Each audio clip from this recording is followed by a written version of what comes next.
नमस्कार दोस्तों, आज मैं आपको जीवित पुत्रिका व्रत की 5 कहानी सुनाने जा रही हूँ। प्रेम से बोले जीवित वाहन भगवान की जय हो, विष्णु भगवान की जय हो। एक समय की बात है, एक जंगल में विशाल पाकड़ का एक पेड़ था। उस पर एक चील रहती थी। उसी पेड़ के नीचे एक सियारन भी रहा करती थी।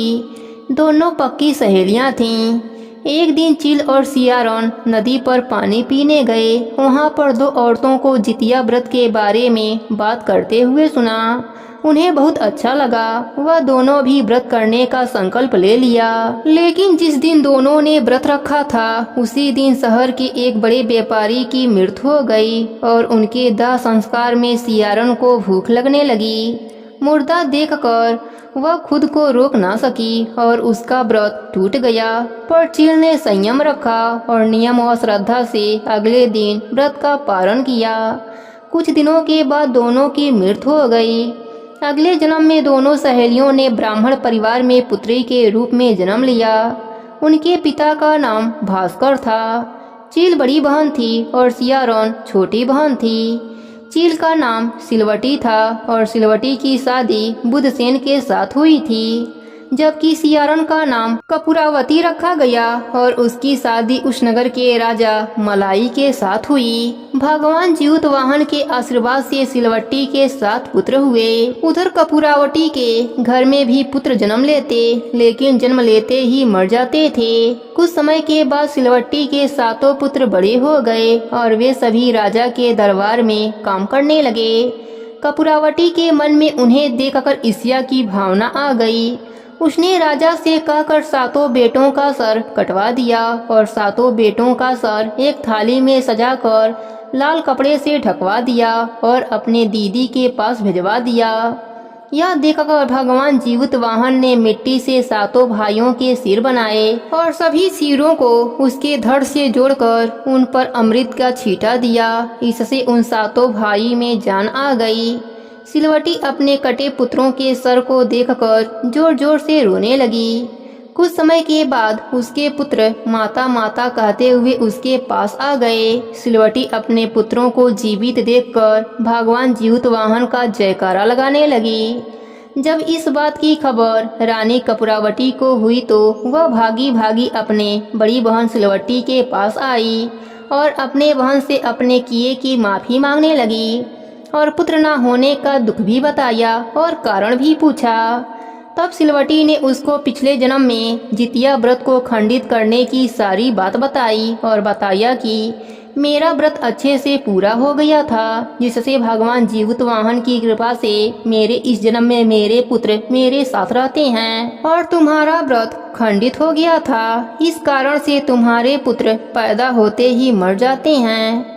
तब रानी कपूरावती ने जितिया व्रत करने का संकल्प लिया और भगवान जीवित वाहन से क्षमा भी मांगी। जो भी इस कहानी को सुनता है या हुंकारा भरता है, उनके पुत्रों की उम्र लंबी हो जाती है।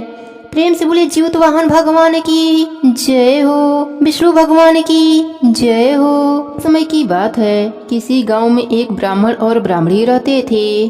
ब्राह्मण और ब्राह्मणी के 5 बेटियां थीं। ब्राह्मण भिक्षा मांगकर अपने परिवार का पालन पोषण करता था। जब वह भिक्षा मांगकर लाता तो उसे 1.25 सेर अनाज ही मिलता था। उससे ज़्यादा उसे कभी भी भिक्षा नहीं मिली और सारा अनाज लेकर वह अपने घर आता तो उसकी बेटियां रोटियां बनाकर पेट भर खा लेतीं और आधी आधी रोटी ब्राह्मण और ब्राह्मणी के लिए छोड़ दिया करती थीं। एक दिन ब्राह्मण ब्राह्मणी से बोला, आज मैं जो अनाज लाऊंगा उसमें से आधा अनाज बेटियों को दे देना और बाकी आधा रख लेना। जब वह सो जाएंगी तब हम दोनों रोटी बनाकर भर पेट खा लेंगे। ब्राह्मण की यह बात उसकी छोटी बेटी ने सुन लिया और जाकर अपने बहनों को सारी बातें बता दी। अगले दिन वह 5 आधे अनाज का भोजन खाने के बाद वह 5 सोने चली गईं। किसी ने बेलन, किसी ने चकला, किसी ने तावा, किसी ने आटे की चलनी तो कोई परात अपने साथ लेकर सो गईं। ब्राह्मणी ने जब रसोई में बचे हुए अनाज का खाना बनाने लगी तो देखती है वहाँ खाना बनाने का कोई भी सामान न था। वह बोली, आटा गूंथने की परात कहाँ गई? तो बड़ी बेटी बोली, माँ मेरे पास है। ब्राह्मणी बोली, आटा छानने की चलनी कहाँ गई? दूसरी बेटी बोली, माँ मेरे पास है। ब्राह्मणी फिर बोली, रोटी बनाने का चकला और बेलन कहाँ है? तो उसकी तीसरी और चौथी बेटी बोली, माँ हमारे पास है।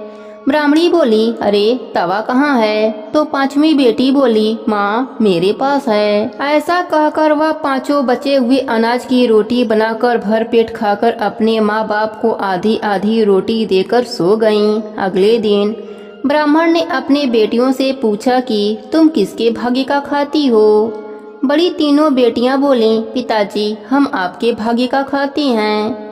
लेकिन छोटी दोनों बेटियां बोलीं, पिताजी हम तो अपने भाग्य का खाती हैं। यह सुनकर ब्राह्मण को बहुत दुख हुआ कि दिन रात मैं इनके लिए भिक्षा मांगकर लाता हूँ और तब जाकर इन्हें खाना मिलता है, तो यह कैसे कह सकती हैं कि यह अपने भाग्य का खाती हैं। इस बात से ब्राह्मण नाराज हो गया और अगले दिन अपने दोनों छोटी बेटियों से बोला, चलो मैं तुम्हें तुम्हारे मामा के वहाँ ले चलता हूँ। ब्राह्मण दोनों बेटियों को अपने साथ लेकर चल दिया। घने जंगल में पहुंचकर उन दोनों को एक आम के पेड़ के नीचे बैठाकर कहता है, तुम यहाँ बैठो मैं पानी लेकर आता हूँ। दोनों बेटियों को वहाँ बैठाकर ब्राह्मण वापस अपने घर आ जाता है। धीरे धीरे रात होने लगती है तो वह दोनों डरने लगती हैं। तभी उस आम के पेड़ से दो बंदर उतरकर आते हैं। बंदर को देखकर वह दोनों डर जाती हैं। बंदर उनसे कहता है, तुम दोनों इतनी रात को यहाँ क्या कर रही हो? वह दोनों बोलती हैं, हमारे पिताजी हमें यहाँ बैठाकर गए हैं, वह अभी आते ही होंगे। बंदर बोला, यहाँ रात को जंगली जानवर आते हैं और वह तुम्हें खा जाएंगे। चलो हमारे साथ सामने वाली गुफा में, वहाँ रात बिता लेना। दोनों बहनें बंदरों के साथ गुफा में चली गईं। अंदर जाकर वह देखती हैं कि गुफा के अंदर तो एक बहुत बड़ा महल है। चारों तरफ हीरे मोती जगमगा रहे हैं। यह देखकर वह दोनों बंदरों से पूछने लगीं, आप दोनों कौन हैं? तब बंदरों ने उन्हें बताया कि हम दोनों राजकुमार हैं। एक साधु ने हमें श्राप दिया था, जिसके कारण हम बंदर बन गए और हमारा नगर इस जंगल के नीचे धरती में समा गया। लड़कियों ने पूछा, तुम्हारा यह श्राप कैसे छूटेगा? तब उन्होंने बताया कि साधु ने कहा था, अगर तुम दोनों किसी ऐसी कन्या से विवाह कर लो जो 12 बरस की उम्र से जितिया का व्रत करती हैं, तो तुम्हारा यह श्राप समाप्त हो जाएगा और तुम्हें वापस अपना राजकुमार का शरीर मिल जाएगा। वह दोनों लड़कियां उन बंदरों से शादी करने को तैयार हो गईं। शादी होते ही वह दोनों बंदर राजकुमार बन गए और वह दोनों बहनें राजकुमारी बनकर उनके साथ रहने लगीं। कुछ समय के बाद जीवित पुत्रिका का व्रत आया। दोनों बहनों ने जितिया का व्रत किया। जीवतवाहन भगवान के आशीर्वाद से जंगल की जगह उनका महल वापस आ गया। यह देखकर राजकुमार बहुत खुश हुए और वह समझ गए कि जीवतवाहन भगवान की कृपा से हमारा राज्यपाट धन दौलत वापस आया है। दूसरी तरफ ब्राह्मणी को अपनी बेटियों की याद आई तो वह ब्राह्मण से कहने लगी, पूरे 2 साल हो गए हैं बेटियों को उनके मामा के घर गए हुए, जाकर उन्हें वापस लेकर आओ। ब्राह्मण मन में सोचने लगा कि अब तक तो उन दोनों को जानवर खा गए होंगे। ब्राह्मणी की बात सुनकर वह जंगल की ओर चल पड़ा। आगे जाकर देखा कि जंगल की जगह एक सुंदर महल खड़ा है। वहां आसपास पूछा तो लोगों ने बताया कि 2 लड़कियों के जितिया व्रत के प्रभाव से यह राज्य और राजकुमार वापस आए हैं। ब्राह्मण डरता हुआ महल तक पहुंचा। ब्राह्मण को देखते ही दोनों बेटियां दौड़ी हुईं, उसके पास आईं और अपने पिता का खूब आदर सत्कार किया और जीवित भगवान की कृपा की सारी बातें ब्राह्मण को बताई। ब्राह्मण तो बहुत शर्मिंदा था। वह अपने बेटियों के आगे हाथ जोड़कर माफी मांगने लगा। हे जीवतवाहन भगवान, जैसे आपने उन दोनों कन्याओं पर अपनी कृपा करी, वैसे ही अपने सभी भक्तों पर अपनी कृपा बनाए रखना। प्रेम से बोले जीवतवाहन भगवान की जय हो। बहुत पुरानी बात है। एक गांव में एक बुढ़िया माई रहती थी। उनका एक ही सहारा, उनका एक पुत्र था। एक दिन उनका बेटा जंगल से लकड़ियां लाने के लिए गया, लेकिन बेटा घर लौटकर नहीं आया, क्योंकि जंगल में एक अजगर ने बुढ़िया के बेटे को निगल लिया था। शाम तक बेटे के घर न आने पर बुढ़िया बहुत परेशान हो जाती है। इसी तरह कई दिन बीत गए, पर बुढ़िया का बेटा घर नहीं आया। बुढ़िया घर के बाहर बैठकर रोती रहती थी और कहती थी, भगवान ने मेरे बेटे को खा लिए। एक दिन भगवान ने भिखारी का रूप धारण करके आए और बोले, बुढ़िया क्यों रो रही हो? बुढ़िया कहने लगी, मेरा एक ही सहारा था, उसको भी भगवान ने खा लिया। भगवान ने कहा, तुम्हारे बेटे को भगवान ने नहीं खाया, बल्कि एक सर्प ने खाया है। तुम्हें जितिया व्रत के पारण का दोष लगा है, इसलिए तुम्हारे बेटे को एक सर्प ने निगल लिया। बुढ़िया बोली, लेकिन बाबा मैंने तो व्रत अच्छे से किया था, फिर यह दोष कैसे लग गया? भगवान के रूप में भिक्षुक बोले, तुम एक दिन भोजन बनाती हो और उसी भोजन को 4-5 दिनों तक खाती हो। जितिया का व्रत आता है तो तुम पारण का भी खाना पहले ही दिन बना देती हो। जितिया पारण के समय वह भोजन बासी हो जाता है। बस इसी कारण तुम्हारे व्रत में दोष आ गया और तुम्हारे बेटे को एक सर्प ने निगल लिया है।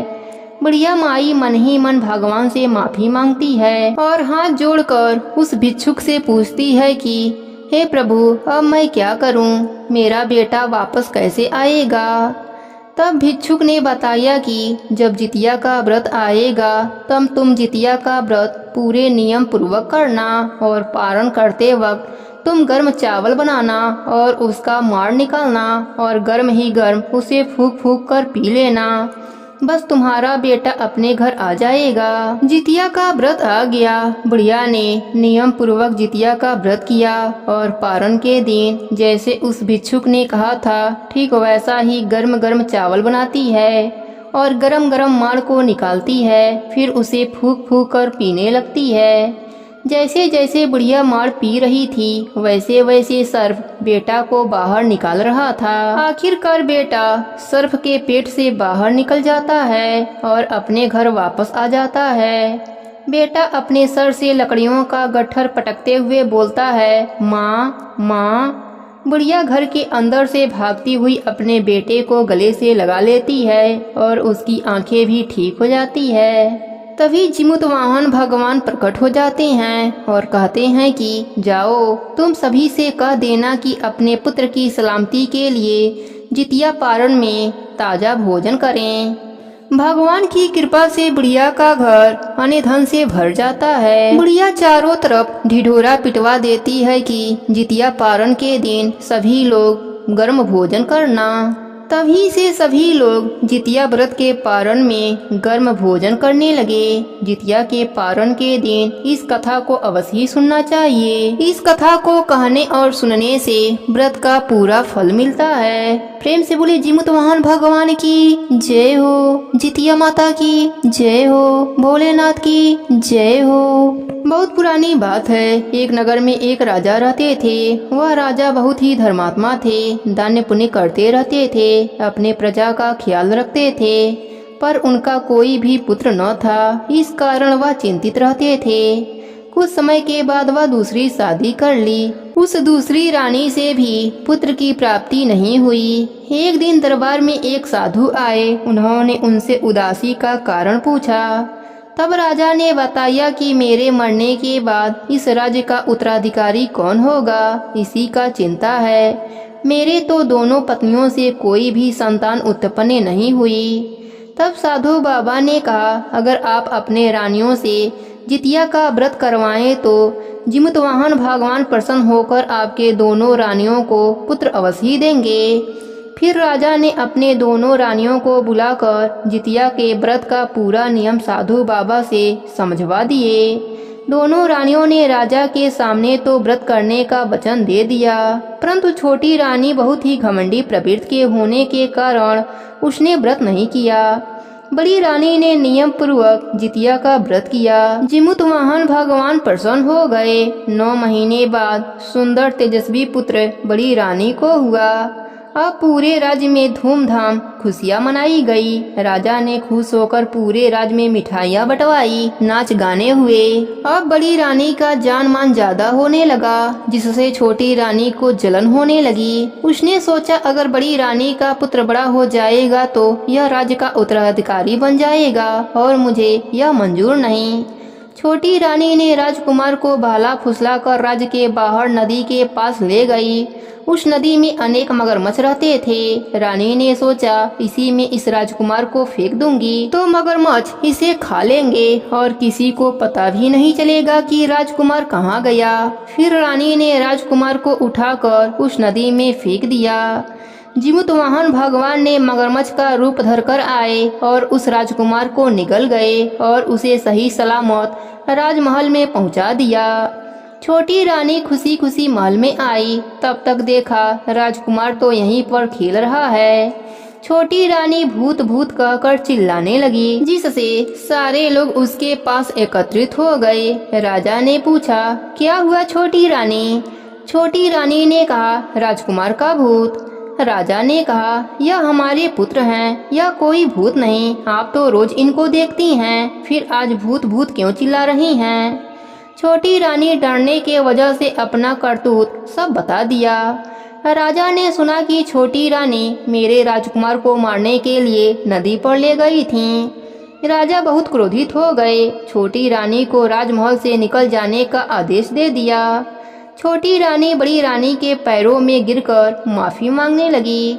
बड़ी रानी ने कहा, यह सब चमत्कार जितिया व्रत के प्रभाव से हुआ है। जीवतवाहन भगवान ने हमारे पुत्र को सही सलामत हमारे पास भेज दिया है। आप छोटी रानी को माफ कर दीजिए। बड़ी रानी के बार बार कहने पर राजा ने छोटी रानी को माफ कर दिया। अब छोटी रानी नेम धर्म से अपना जीवन बिताने लगी और जितिया का व्रत आने पर जितिया का व्रत भी करने लगी। हे जीवतवाहन भगवान, जैसे आपने बड़ी रानी के पुत्र की रक्षा करी, वैसे ही अपने सभी भक्तों पर अपनी कृपा बनाए रखना। सबके व्रत को पूर्ण करना। कहानी अधूरी हो तो पूरी करना, पूरी हो तो मान रखना। प्रेम से बोलिए जीवतवाहन भगवान की जय हो, जितिया माता की जय हो। एक समय की बात है, एक गांव में एक विधवा औरत रहती थी। वह हर साल का जितिया का व्रत रखती थी। हमेशा नहाए खाए करेगी, जितिया का व्रत करेगी। सब लोग कहते इसका कोई नहीं है, फिर भी यह जितिया का व्रत करती है। वह किसी बात का बुरा नहीं मानती। वह हर साल जितिया का व्रत रखा करती थी। भगवान ने सोचा कि यह हर साल जितिया का व्रत रखती है, लेकिन मैं बच्चा इसे कैसे दूं? भगवान सोचने लगे किस रूप से इसे बच्चा दिया जाए। एक दिन भगवान ने उसके हाथों में फोड़ा कर दिया। वह फोड़ा बड़ा होता गया। जब 9 महीना हो गया तो वह फोड़ा अपने से ही फूट गया। तो उसमें से एक छोटा सा मेढक निकला। तो वह अपना बच्चा समझकर उसे पालने लगी। उसको नहलाती धोलाती खाना खिलाती। वह सोचती उसी को अपना पुत्र मानकर वह जितिया का व्रत करेगी। उसकी लंबी आयु के लिए जीवित भगवान से वरदान मांगेगी। उसी को जूतियाँ पहनाएगी। बहुत ही खुशी खुशी से उसके साथ रहती थी। धीरे धीरे दिन बीतता गया और जितिया का व्रत आया। नहाया खाया के दिन वह बोली, मेरे घर तो आटा वाटा कुछ नहीं है, ना कपड़ा है, ना चीनी है और ना ही घी है। मैं ओटरन कैसे बनाऊं? इतना दिन तो मैं ऐसे ही व्रत कर रही थी, पर अभी तो मेरा बेटा हो गया, तो मैं ओटरन कैसे बनाऊं? मेढक बोला, माँ चिंता क्यों करती हो? मेरे कान में पैसा खोस दो, मैं सारा सामान लेकर आता हूँ। माँ बोली, बेटा क्या कह रहा है तू एक मेढक है, तू कैसे सामान लाएगा? मेढक बोला, माँ तुम मेरे कान में पैसा और पर्चा खोसो तो सही। उसकी माँ ने उसके कान में पैसा और पर्चा दोनों खोस दिया। वह कूदते कूदते दुकानदार के पास जा पहुंचा और पर्ची और पैसा उसके पास गिरा दिया। वह दुकानदार समझ गया कि यह कुछ लेने आया है। दुकानदार बोले अपने आदमी से, इसके कान में तेल डाल दो। इसके कान में तेल कितना आटेगा? जीवतवाहन की कृपा से उसके कान में टीना का तेल अट गया। घर गया, बोला, माँ डब्बा लाओ, मैं तेल लेकर आया हूँ। वह हंसी और एक डब्बा दे दिया। वह पूरा डब्बा भर दिया। अब तो माँ बहुत खुश हुई। उसी तरह से चीनी लाया, आटा लाया, कपड़ा के दुकान से कपड़ा लाया। इसी तरह से उसका पूरा पकवान बना। कपड़े पहने, बेटे को कपड़ा बनाई, वह भी कपड़ा पहना। अब बोली कि बेटा सब तो हो गया, अब तुम घर में रहो, मैं घाट स्नान करने जाऊंगी। जितिया के दिन वह घाट स्नान करने के लिए जाने लगी तो बेटा बोला, माँ मैं भी जाऊंगा। वह बोली, नहीं तुमको कोई कुचल देगा। वह बोला, नहीं मैं भी जाऊंगा, मैं भी घाट स्नान करूंगा। वह बोली, नहीं। अपने बेटे को कोठरी में बंद करके वह घाट स्नान के लिए चली गई। मेढक ने देखा माँ तो ताला बंद करके चल दी, लेकिन वह तो मेढक था। वह नाली से निकल गया। नाली से निकल करके वह भी घाट स्नान करने लगा। छाल निकाल करके साइड में रख दिया और गंगा स्नान करने लगा। जब वह स्नान कर रहा था तो उसको बहुत आदमियों ने देख लिया, यह तो लड़का है, छाल पहनकर रहता है। फिर वह छाल पहना और नाली के रास्ते से माँ के पहले घर पहुंचकर हाजिर हो गया। माँ आई तो बोली, बेटा मैं घाट स्नान करके आ गई, बेटा मैं तुमको भी नहला देती हूँ। मेढक सर हिलाया, नहीं मैं तो नहा लिया। बहुत खुशी खुशी वह जितिया का व्रत करी। अगले दिन से ही उसके घर में शादी करने के लिए उसके घर में न्योता आने लगा। अपने मेढक का शादी कर दीजिए, अपने मेढक का शादी कर दीजिए। वह बोली, नहीं मैं किसी के लड़की का जीवन बर्बाद नहीं करूंगी, मेरा बेटा एक मेढक है, मेढक से शादी कौन करता है। तो वह लोग बोले, नहीं मुझे मेढक के साथ ही शादी करनी है। तो वह बोली, ठीक है जैसी आपकी मर्जी, आप मेढक से ही शादी करना चाहते हैं तो उसमें मैं क्या कर सकती हूँ। बहुत खुशी खुशी बेटे को सेहरा पहनाई, डोली में बैठाई, बारात चली। वहाँ शादी हुई। दुल्हन को लेकर मेढक अपने घर आया। जो भी रस्म शादी में होता है वह सारा रस्म हुआ। सुहाग से सजाया गया। उस दिन रात में दुल्हन को बैठाया गया। सब सो गए तो मेढक गया और अपना छाल उतारा तो वह बहुत सुंदर सा राजकुमार बन गया। दोनों खुशी खुशी रात बिताए। अगले दिन माँ ने पूछा कि बहू तुम खुश हो ना। बहू ने कहा, हाँ माँ जी मैं बहुत खुश हूँ। सास ने पूछा, बहू तुम मेढक के साथ कैसे खुश रह सकती हो। वह बोली, माँ जी आपको नहीं पता, वह मेढक नहीं है, वह तो बहुत खूबसूरत राजकुमार जैसा नौजवान लड़का है, वह बहुत अच्छे हैं, आप देखना चाहेंगी। सास बोली, हाँ बिल्कुल मुझे भी देखना है, मुझे भी अपने बेटे को देखना है, मैं तो आज तक यही रूप देखती हूँ।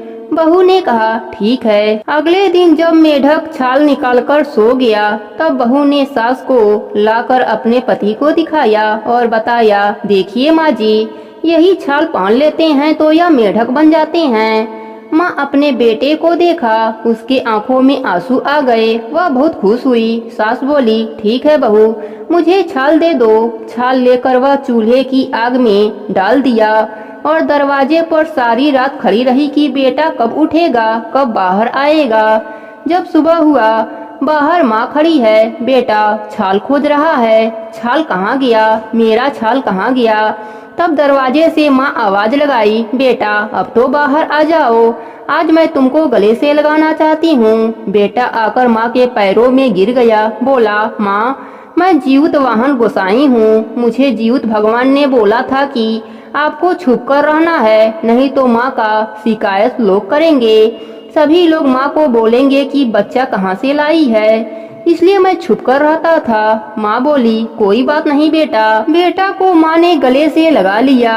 बेटा बोला, माँ जितना दूर तक तुम बता सकती हो उतना दूर तक बताओ कि मैं जीवित वाहन गोसाई हूँ, जो मेरा व्रत करेगा उसका बच्चा दीर्घायु होगा। हे जीवित वाहन गोसाई, जो भी आपकी कहानी कहे, सुने, हुंकारा भरे, उसके घर में कभी भी शोक मत आने देना। प्रेम से बोले जीवित वाहन गोसाई की जय हो।